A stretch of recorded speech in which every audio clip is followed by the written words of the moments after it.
네. 월요일부터 날씨가 꽤나 많이 더워진 것 같습니다. 주중에 비 소식이 있다고 하니까 그때쯤이면 좀 기온이 내려갈 것 같은데, 어쨌든 여름을 준비해야 할 시기입니다. 여름에는 뭐 하기 좋은 때인 줄 아십니까? 성경 필사하기 좋은 때입니다. 네, 어디 가지 마시고 움직이면 또 땀이 납니다. 그래서 시원한 데 앉으셔서 하나님의 말씀을 또 읽고 묵상하면서 또 우리에게 귀한 한 교회가 한 마음이 되어서 필사할 수 있는 그런 은혜의 기회를 주셨다 생각하시고 한자 한자 정성 들여서 이렇게 필사에 동참하시면 참 좋겠습니다. 오늘 설교의 제목은 천국 혼인잔치입니다. 혼인. 아마 여기 계신 분들은 다 결혼식을 가보셨을 겁니다. 네. 그런데 그 결혼식을 가보면 결혼식만의 분위기가 있습니다. 어떤 분위기입니까? 밝고 또 서로를 축복하고 또 그 장소에서는 누구든지 봐도 기쁘고 좋은 만남입니다. 그래서 그 결혼식에 초대를 받으신 분들도 가족들이야 또 신랑 신부야 말할 것도 없고, 그렇게 결혼식에 초대를 받으신 분들도 예식장에 갈 때만큼은 아무렇게나 입고 가지 않습니다. 옷장에서 좋은 옷을 또 준비해서 꺼내 입고 이렇게 격식을 차려서 예식장에 갑니다. 오늘 읽었던 요한계시록 19장 1절에서 10절 말씀을 보면 천국 혼인잔치구나 하는 것을 알 수 있습니다. 하나님께서 오늘 말씀을 통해서 우리를 그 천국의 혼인잔치, 천국의 결혼식으로 지금 우리를 초대하고 계십니다. 그런데 그 예식장이 어디냐 하면 천국 예식장입니다. 천국. 얼마나 아름답고 또 얼마나 귀한 장소입니까? 그런데 그곳에서 지금 혼인잔치가 예식이 벌어지고 있습니다. 이 결혼식의 주인공은 어린 양 되신 예수님과 또 천국 백성의 혼인 예식입니다. 참 귀하고 참 소중한 이 결혼식의 모습을 우리가 한번 살펴보고 말씀의 은혜를 나누면 좋겠습니다. 첫 번째로 천국 혼인잔치의 특징이 있습니다. 노래가 찬양이 가득한 혼인잔치라는 겁니다. 결혼식을 가보면 항상 빠지지 않는 순서가 있습니다. 축가 순서입니다. 이것은 기독교 예식이든 아니면 일반 예식이든 상관없이 축가가 빠진 예식은 제가 보지를 못했습니다. 축가라고 하는 것은 결혼하는 두 사람이 잘 살아라, 또 양가가 서로 마음을 맞추어서 행복하면 좋겠습니다 하는 그런 마음을 담아서 하는 노래입니다. 그런데 요즘 가만히 보면 예전에는 지인들이, 친구들이 그렇게 축가를 불러주었는데 요즘에는 신랑이 축가를 부르고 신부가 때로는 춤을 추면서 그렇게 축가를 하는 경우들도 봅니다. 어쨌든 이 오늘 본문에 나오는 천국 혼인잔치의 내용들을 가만히 들여다보면 아멘, 할렐루야 이런 내용들이 많이 나옵니다. 천국 혼인잔치에는 찬양이 가득하고 노래가 가득합니다. 그 노래 가득한 내용들을 한번 살펴보기를 원합니다. 천국의 혼인잔치에 울려 퍼지는 노래 첫 번째는 구원의 할렐루야입니다. 천국 혼인잔치에서 어떤 찬양, 어떤 노래가 울려 퍼지느냐 하면 1절에 나오는 구원의 할렐루야입니다. 오늘 보면 1절 다 같이 한번 읽어보겠습니다. 이 일 후에 내가 들으니 하늘에 허다한 무리의 큰 음성 같은 것이 있어 이르되 할렐루야, 구원과 영광과 능력이 우리 하나님께 있도다. 아멘.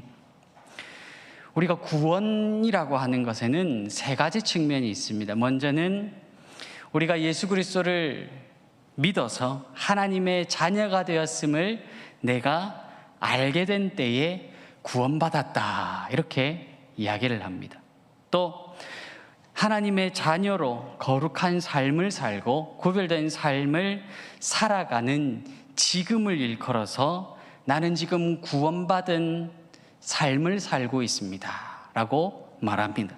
또 마지막으로는 장차 우리가 영원한 천국에 들어가서 그 구원의 완성에 이르게 될 때를 기대하면서 나는 구원받습니다 라고 그렇게 이야기합니다.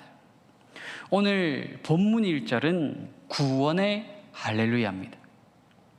구원의 완성, 하나님 나라의 백성들이 들어가는 그 순간 부르는 노래입니다. 사람들은 시간이 흐르는 것을 싫어합니다. 세월이 가는 것을 두려워합니다. 왜냐하면 젊음을 잃는다고 하는 것은 건강을 잃고 기력이 쇠해지기 때문입니다.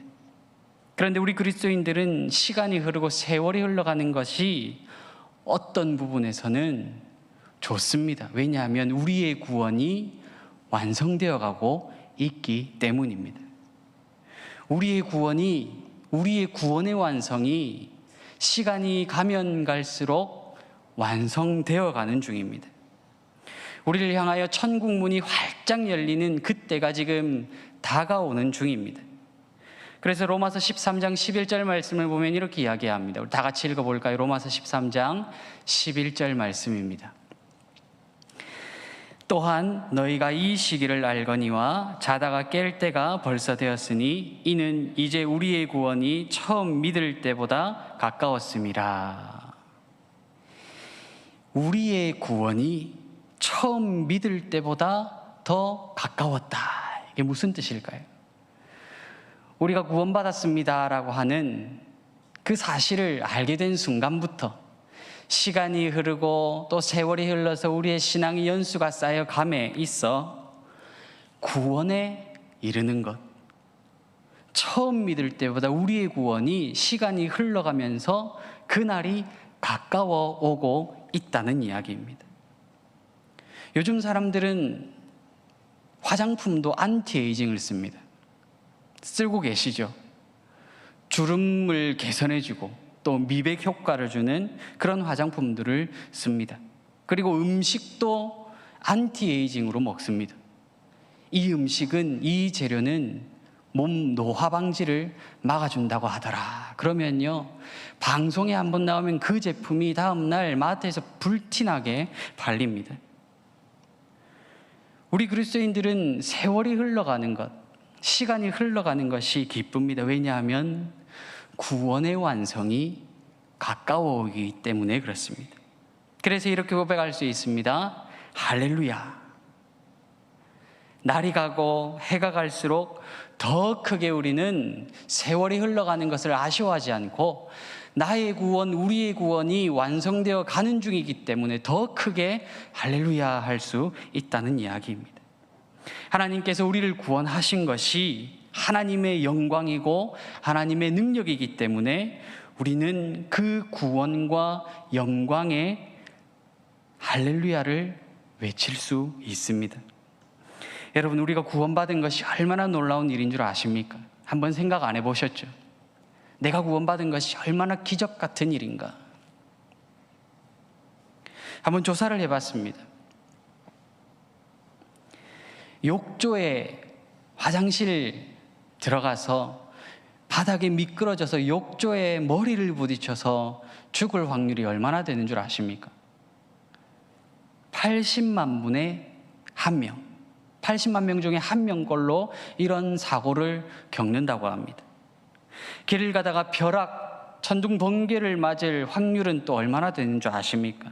428만 분의 1, 428만 명 중에 1명꼴로 그렇게 벼락을 맞는다 합니다. 복권에 당첨된 확률은 얼마나 되는 줄 아십니까? 814만 분의 1입니다. 그러니까 우리가 그렇게 노력해봐도 안 되는 게 복권 당첨입니다. 그런데 한번 생각해 보십시오. 나 같은 사람이, 우리 같은 사람이 하나님께 구원받는 것, 구원의 은혜 받는 것, 이것이 얼마나 확률적으로 따져보면 불가능한 일입니까? 세상에서 가장 놀라운 사건이, 우리 인생에서 가장 놀랍고 가장 기가 막힌 사건이 무엇이냐 하면, 이렇게 부족하고 이렇게 죄인된 모습으로 살아가는 우리가 십자가의 값없는 사랑과 용서로 구원받았다는 사실입니다. 우리 인생에서 이보다 더 큰 기적은 없습니다. 우리 인생에서 이거보다 더 귀한 사건은 없습니다. 하나님께서 나를 자녀로 택하셔서 구원하시고 그 구원의 문, 천국 문으로 인도하신 사건이 기적이라는 겁니다. 그래서 우리는 이렇게 노래할 수가 있습니다. 구원과 영광의 할렐루야. 우리 남은 평생을 우리의 완성되어가는 그 구원을 기대하면서 할렐루야 외치며 살아가면 참 좋겠습니다. 두 번째로 혼인잔치에 가득한 두 번째 노래는 심판의 할렐루야입니다. 심판의 할렐루야. 오늘 본문은 2절에서 3절 말씀 한번 다 같이 읽어보겠습니다. 2절 3절입니다. 그의 심판은 참되고 의로운지라 음행으로 땅을 더럽게 한 큰 음녀를 심판하사 자기 종들의 피를 그 음녀의 손에 갚으셨도다 하고, 두 번째로 할렐루야 하니 그 연기가 세세토록 올라가더라. 아멘. 우리가 세상을 살아가다 보면 억울한 일을 당할 때가 있습니다. 억울한 일을 당할 때가 있습니다. 때로는 누군가로부터 아무 이유 없이 미움당할 때가 있습니다. 때로는 원망을 당하기도 하고 질투를 받기도 하고 시기당하기도 합니다. 오해를 받기도 하고 또 어떤 사람에게는 원수처럼 대접받을 때가 있습니다. 속담에 아니 뗀 굴뚝에 연기 날까, 그런 이야기가 있습니다. 그런데 요즘은 어떻습니까? 아니 뗀 굴뚝에도 연기 나는 세상이 되어버렸습니다. 사람들은 그렇게 말합니다. 아니 뗀 굴뚝에 연기는 안 나는데 당신을 보니 연기가 날 법도 합니다. 그런 억울한 일들을 우리가 당할 때가 있습니다. 직장 생활을 하면서 수요 예배를 지키고 또 주일 예배를 지키고 부서나 각종 모임에 빠지게 되는 경우들이 있습니다. 그럴 때면 어떻습니까? 미움을 당하고 또는 과중한 업무를 받기도 합니다. 직장에서 눈밖에 날 때가 있습니다.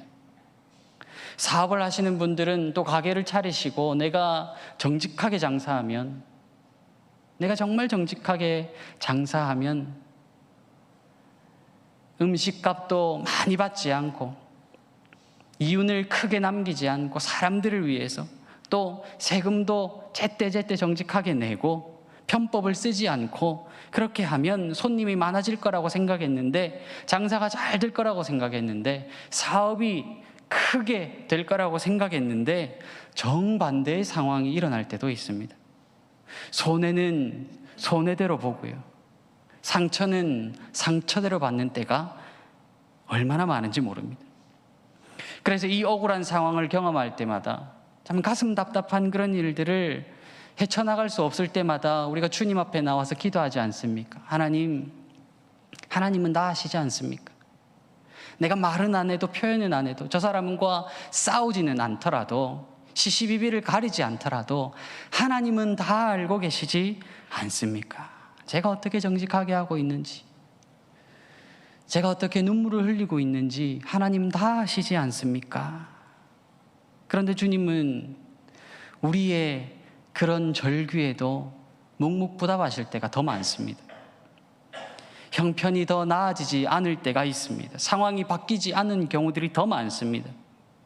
이럴 때 우리는 포기하지 않고 신앙의 끈을 더욱 붙잡습니다. 주님 다 알고 계시잖아요. 주님 이 땅에 다시 오시는 그날의 모든 것을 새롭게 다 바꾸어 주시고 잘못된 것을 고쳐주신 것을 제가 알고 있습니다. 주님 바로잡아 주실 것을 제가 기대합니다. 그렇게 또 기대하면서 기도하지 않습니까? 우리가 심판의 할렐루야를 외칠 수 있는 비결이 여기에 있습니다. 주님께서 심판의 주님이시기 때문에 그렇습니다.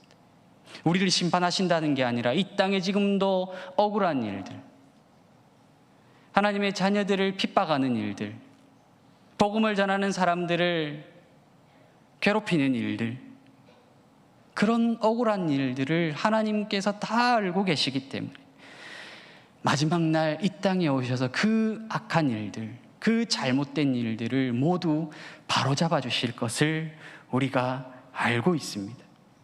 하나님이 내 인생의 모든 것을 다 아시기 때문에 바로잡아 주실 거예요.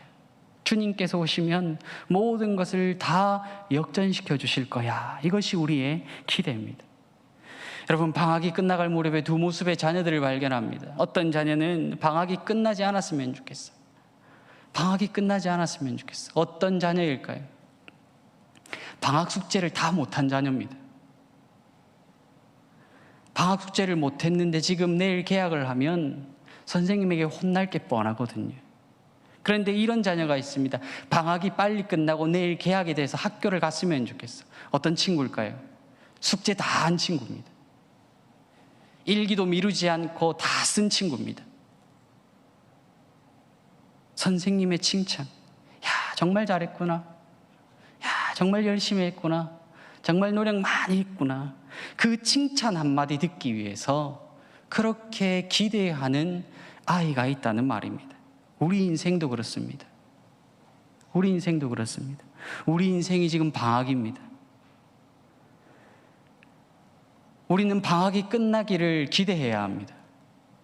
선생님의 칭찬을 그 아이가 기대하는 것처럼 우리 역시도 하나님의 칭찬 그 한마디를 기대하기 때문에 우리의 외로움과 우리의 고달픔 주님께서 다 아시고 그날에 우리를 안아주시고 우리를 위로해 주실 것을 우리가 기대하기 때문에 그래서 심판의 할렐루야를 노래할 수가 있다는 겁니다. 세 번째로는 이 천국의 노래는 아멘의 할렐루야입니다. 아멘의 할렐루야. 4절입니다. 본문 4절 다 같이 한번 읽어볼까요? 또 24장로와 내 생물이 엎드려 보좌에 앉으신 하나님께 경배하여 이르되 아멘 할렐루야 하니. 우리 그리스도인들이 가장 예배 시간에 많이 하는 단어가 뭔 줄 아십니까? 아멘입니다. 아멘. 우리가 말씀을 들을 때 하나님 그 말씀이 내 삶 가운데 이루어지기를 제가 확신하고 믿습니다. 또 제가 말씀 받은 대로 은혜 받은 대로 그렇게 살겠습니다. 그런 의미에서 아멘, 아멘 합니다. 그리고 또 한 가지가 더 있습니다. 할렐루야 합니다.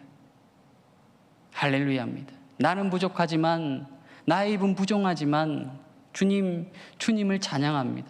할렐루야. 그렇게 이야기하지 않습니까? 그런데 오늘 본문 4절에서는 성경에서 유일하게 이 두 단어가 붙어 있습니다. 유일한 표현입니다. 아멘 할렐루야. 왜 아멘 할렐루야인 줄 아십니까? 왜 우리가 이 땅에 살아가면서 아멘을 많이 하고 할렐루야를 많이 하는 줄 아십니까?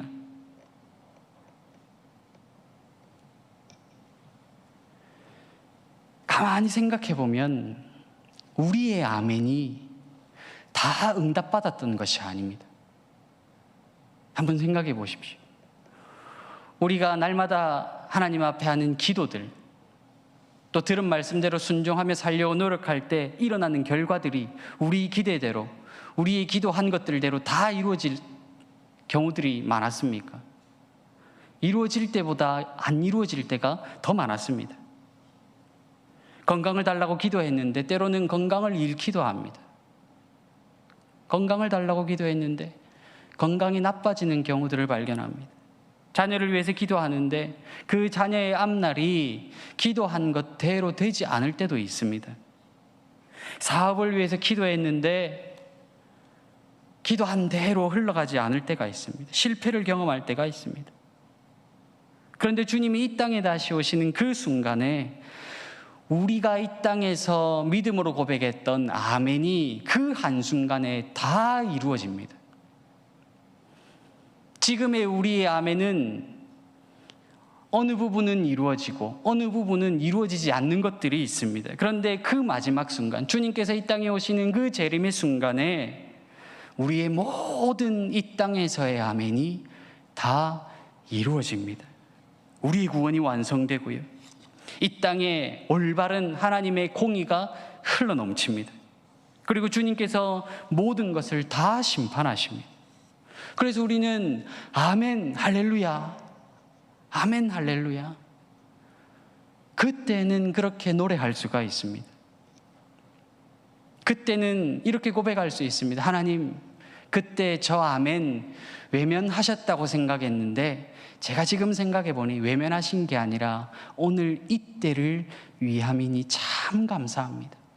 오늘 이 날을 위해서 주님께서 내게 이 참 큰 기대의 선물을 주시려고 하나님께서 다 계획해 놓으셨던 것 제가 이제서야 깨닫습니다. 그렇게 고백할 수 있을 겁니다. 이것이 우리가 천국 혼인잔치에서 부를 아멘 할렐루야 그 노래라는 것을 우리가 기대하면서 우리의 삶의 자리에서 많이 아멘 하셨으면 좋겠습니다. 주님의 말씀이 예배를 드리면서 말씀을 들으면서 찬양을 하면서 기도하면서 아멘 아멘 그런 고백들을 많이 하는 저와 여러분 되기를 주님의 이름으로 축복합니다. 네 번째 노래는 통치의 할렐루야입니다. 통치의 할렐루야.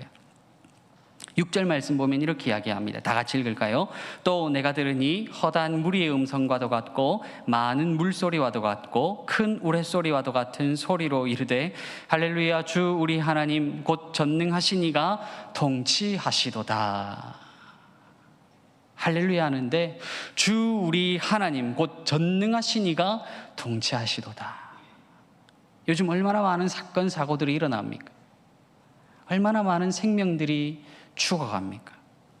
지진이 일어나고요, 화재가 일어나고요, 건물이 무너지고요, 지구 반대편에서는 전쟁이 일어나고 있습니다. 테러가 일어나고 있습니다. 질병이 퍼지고 있습니다. 하나님은 왜 이런 일들을 그대로 두시는 걸까요? 왜 이런 일들을 일어나도록 허락하시는 걸까요? 그 이유가 무엇 때문일까요? 통치의 할렐루야 때문에 그렇습니다. 우리의 눈에는 하나님의 손이 짧으신 것 같아서 미치지 않는 것 같은데 하나님의 손은 짧지 않습니다. 하나님은 지금 이 순간에도 통치하고 계십니다. 시간을 통치하고 계십니다. 역사를 통치하고 계십니다. 우리의 몸과 마음을 다 다스리고 계시는 분 하나님이십니다. 그런데 이 세상에는 이런 일들이 일어나더라는 겁니다. 예수님께서 다시 오시면 지금은 우리가 이해할 수 없고 지금은 왜 이런 일들이, 왜 이런 사건 사고들이 일어나는지 도무지 받아들일 수 없었던 그 결과가 한눈에 다 드러날 겁니다. 맞출 수 없었던 우리 인생의 퍼즐 조각들도 하나하나 다 맞아 들어갈 겁니다. 그때서는 우리가 이렇게 고백할 겁니다. 하나님께서 무관심하셨던 것이 아니라 모든 것을 다 계획하시고 모든 것을 다 다스리시고 모든 것을 다 통치하고 계셨음을 제가 이제서야 고백합니다. 그래서 이사야 55장 9절에서는 이렇게 이야기합니다. 이는 하늘이 땅보다 높음같이 내 길은 너희의 길보다 높으며 내 생각은 너희의 생각보다 높음이니라. 우리가 아무리 생각을 많이 해본들, 아무리 계산을 많이 해본들, 아무리 노력해본들 하나님보다 계산이 더 빠르겠습니까? 더 정확하겠습니까? 우리가 아무리 똑똑해본들 하나님의 지혜에 견줄만 하겠습니까? 도무지 불가능한 일입니다. 그래서 이렇게 외칠 수 있습니다. 하나님께서 이 땅의 모든 것들을 다 한 손에 붙잡고 계셨군요. 그 하나님의 다스리심이, 하나님의 통치가 이 땅 구석구석, 내 삶 구석구석 미치지 않았던 순간이 한순간도 없었습니다. 그때는 참 많이 억울했는데, 그때는 참 많이 답답했는데, 그때는 원통했는데 그 순간에도 하나님 내 삶 가운데 역사하시고 통치하고 계셨음을 제가 이제서야 고백합니다. 그렇게 노래할 수 있다는 겁니다. 이것이 통치의 할렐루야입니다. 이렇게 어린 양의 혼인잔치에는 할렐루야가 흘러나갑니다. 두 번째로 오늘 천국 혼인잔치의 특징이 있습니다. 준비 가득한 혼인잔치입니다. 노래 가득한 혼인잔치였다면 두 번째는 준비가 가득한 혼인잔치라는 겁니다. 오늘 본문 7절 8절 말씀을 보면 이렇게 이야기합니다. 우리가 즐거워하고 크게 기뻐하며 그에게 영광을 돌리세 어린 양의 혼인기약이 이르렀고 그의 아내가 자신을 준비하였으므로 그에게 빛나고 깨끗한 세마포 옷을 입도록 허락하셨으니 이 세마포 옷은 성도들의 옳은 행실이로다 하더라. 결혼을 하기 위해서는 준비할 것들이 참 많습니다. 신혼 집을 준비해야 하고요. 또 혼수를 장만해야 합니다. 양가 친척들 또 부모님들께 드릴 선물도 준비해야 하고요. 예식장도 또 사진도 찍어야 되고 하여튼 뭐 할 것이 많습니다. 그런데 진짜 준비해야 할 것이 있습니다. 결혼식에서 진짜 준비해야 할 것. 신랑은 신부를 맞을 준비를 해야 합니다. 진짜 해야 하는 준비입니다. 신랑은 신부를 맞이할 준비를 해야 하고 신부는 신랑을 맞을 준비를 해야 합니다. 이스라엘 문화에서는 결혼하기 이전에 꼭 약혼을 했습니다. 결혼하기 이전에 약혼을 했습니다. 그래서 약혼을 하고 결혼하기까지 보통 1년 정도 중간에 기간이 있습니다. 약혼을 할 때 신랑이 신부 집에 찾아가서 지창금을 줍니다. 그리고 신부에게 이렇게 이야기합니다. 내가 1년 뒤 어느 날 당신을 데리러 오겠습니다. 그때까지 결혼을 나를 맞을 준비를 잘 하고 계십시오. 잘 하고 계십시오. 신랑이 이렇게 말할 수밖에 없는 이유가 있습니다. 신부를 데려오는 날짜는 신랑의 아버지가 정하기 때문에 그렇습니다. 신랑이 아무리 빨리 신부를 데리고 오고 싶어 해도 아버지가 허락하지 않으면, 아버지가 날짜를 정하지 않으면 데려오지 못합니다. 그래서 유대인들은 약혼식과 결혼식 사이에 그 1년의 정도 기간 동안 준비를 합니다. 신랑을 맞을 준비, 신부를 맞을 준비. 신랑은 어떤 준비를 할까요? 신부와 함께 살 집을 준비합니다. 아버지의 도움을 받아서 집을 짓습니다. 그리고 아버지가 이 정도 되면 내 아들이 신부를 데려올 수 있겠다 허락해주면 그날 신부를 데리러 갑니다. 신부는 어떤 준비를 하는 줄 아십니까? 먼저는 그 1년의 기간 동안, 약혼식과 결혼식 사이의 그 기간 동안 자신의 몸과 마음의 순결을, 정절을 지켜야 합니다. 약혼식을 하면 절대로 다른 남자를 만나면 안 됩니다. 그리고 또 신랑 집안에 대해서 준비를 해야 합니다. 신랑의 집의 문화는 어떤지, 신랑 부모님들은 무엇을 좋아하는지, 그 가문의 생각과 가치관은 무엇인지, 어떤 음식을 좋아하는지, 생활 습관은 어떤지 준비해야 합니다. 준비를 많이 하잖아요. 우리는 그냥 결혼하면 살면 되는 줄 아는데 이 기간 동안 집을 짓고 신부를 맞을 준비를 하고, 신부는 몸의 정절을 지키면서 신랑에 대해서 공부해야 합니다. 신랑의 집에 대해서, 그 문화에 대해서 이해하고 적응하고 받아들일 준비를 합니다. 이 준비가 결혼식 날 드러납니다. 얼마나 준비했는지 결혼할 때 드러납니다. 천국 혼인잔치는 예수님과 교회의 결혼식입니다. 예수님과 성도들의 결혼입니다. 예수님은 늘 자신을 신랑에 비유하셨습니다. 그리고 지상의 교회, 이 땅의 교회를 신부라고 부르셨습니다. 신랑 되신 예수님께서 교회를 신부로 삼기 위해서 지창금을 내셨습니다. 어떤 지창금을 내셨느냐 하면 자기의 생명을 지창금으로 내셨습니다. 그게 십자가입니다. 자신의 생명값으로 내가 이 땅의 교회를, 내가 창원 세강교회를 나의 신부로 맞아들이겠다. 그렇게 지창금을 지불하신 겁니다. 그리고 이렇게 말씀하셨습니다. 요한복음 14장 1절에서 2절 말씀입니다.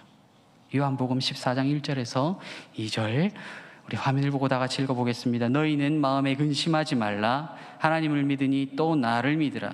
내 아버지 집에 거할 곳이 많도다. 그렇지 않으면 너희에게 일렀으리라. 내가 너희를 위하여 거처를 예배하러 가노니.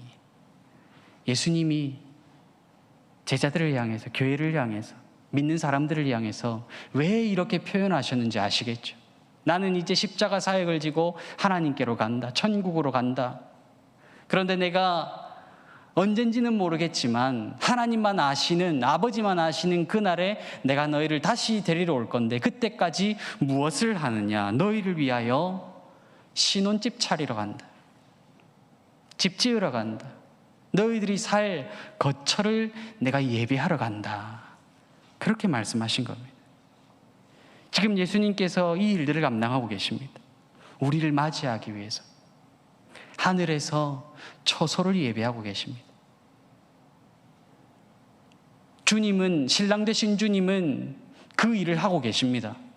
우리를 맞을 준비를 하고 계십니다. 그러면 신부된 우리는 어떤 준비를 해야 할까요? 정절을 지켜야 합니다. 정절을 지켜야 합니다. 제가 이렇게 표현해서 그런데 딴 놈 만나면 안 됩니다. 다른 남자 만날 수 없습니다. 다른 것을 내 인생의 주인으로 삼을 수가 없다는 이야기입니다.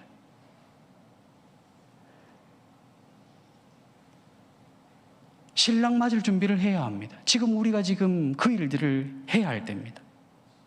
주님 다시 오셔서 이제 되었다, 가자 했을 때, 그래서 등불에 기름을 준비해야 한다는 겁니다. 요즘 이 시대의 순결의 가치가 얼마나 상실되었습니까? 인터넷을 하고 신문을 보고 잡지를 보면 온갖 자극적인 사건들, 사진들, 기사들, 그런 것들이 마구마구 쏟아져 옵니다. 모쏠이라는 말을 아십니까? 요즘 젊은 사람들이 이런 말을 쓰거든요. 모쏠. 잘 모르시겠죠? 모태신앙처럼 모태솔로라는 겁니다. 모태솔로. 그러니까 남자는 여자를 사귀어보지 못했고 경험해보지 못했고, 남자는 또 반대로 그와 같이, 그러니까 세상에서 놀림감이 되는 말이 이 모태솔로입니다. 순결을 지킨다고 하면, 내가 정절을 지킨다고 하면 요즘 이 세상은 그 사람을 이상하게 생각합니다. 참 바보다, 참 아무것도 모른다, 그렇게 흉봅니다. 그런데 우리에게, 신부된 우리에게 이것이 필요합니다. 우리의 순결을 지키려고 하는 열심이 필요합니다. 주님 앞에서 내가 주님의 것이라고 하는 그 정절을 지키고자 하는 은장도가 우리 가슴 속에 있어야 한다는 이야기입니다. 우리의 몸과 마음을 정결하게 유지하는 영적인 실력이 있어야 합니다. 우리가 왜 순결을 지키고 우리가 왜 거룩을 지켜야 합니까? 8절에 보면요, 빛나고 깨끗한 세마포 옷을 입도록 허락하셨으니 이 세마포 옷은 성도들의 옳은 행실이로다. 우리가 혼인잔치에서 입을 옷이 있는데 그게 하얀 세마포입니다. 그런데 그 세마포가 무엇으로 지어졌는 줄 아십니까? 우리가 이 땅에서 살아가면서 주님 앞에 부끄러움 없이 살아가는 옳은 행실이라는 겁니다. 하나님은 우리가 온갖 화려한 의복, 값비싼 보석으로 치장하는 것을 원치 않으십니다. 하나님 앞에서 깨끗하게 살기를 원하십니다. 정직하게 살기를 원하십니다. 주님 앞에서 진실된 삶을 원하십니다. 사람 눈을 의식하지 않고 하나님을 의식하며 살기를 원하십니다. 세상이 악할수록 교회는 거룩해져야 합니다. 세상이 추해질수록 성도는 옳은 행실로 살아가야 합니다. 교회와 성도는 세상과 반대길로 가야 합니다. 우리는 세상 사람들과 사는 방식이, 근본이 달라야 합니다. 이것이 우리가 신부로 이 땅에서 준비해야 할 모습입니다. 죄라고 하는 것에 대해서는 민감해야 합니다. 눈가림의 회개가 아니라 진정한 눈물의 회개로 나아가야 합니다. 누군가에게 보이기 위한 섬김이 아니라 누가 알아주지 않아도 인정해주지 않아도 보이지 않는 헌신과 수고도 할 줄 알아야 합니다. 누군가 오리를 가주십시오 하면 내가 당신과 함께 십리를 가주겠습니다 하는 그런 마음이 있어야 합니다. 눈이라도 빼어주는 심정으로 이웃을 돌아볼 줄도 알아야 합니다. 우리의 세마포옷이, 우리가 입어야 할 세마포옷이 세상의 흙탕물에 젖지 않도록, 오염되지 않도록 우리의 옳은 행실, 주님 앞에서 내가 거룩하게 살겠다고 하는 그 마음 가지고 늘 자신을 돌아볼 줄 아는 저와 여러분들 되기를 주님의 이름으로 축복합니다. 말씀을 맺겠습니다. 우리는 천국을 바라보며 또 천국을 지향하며 사는 사람들입니다. 이 땅에서 매일 해야 하는 일은 내가 천국에 들어갈 사람이다. 내가 천국 혼인잔치의 신부로 부름받을 사람이다. 내가 이 땅에서 옳은 행실로 내가 입을 의복을 준비하며 살아야 한다. 주님이 다시 오실 그날 모든 것이 새롭고 바로잡히고 하나님의 공의가 심판이 이 땅에 흘러넘칠 거다. 그런 기대로 천국의 상급도 기대하면서 살아가는 저와 여러분들 되기를 주님의 이름으로 축복합니다.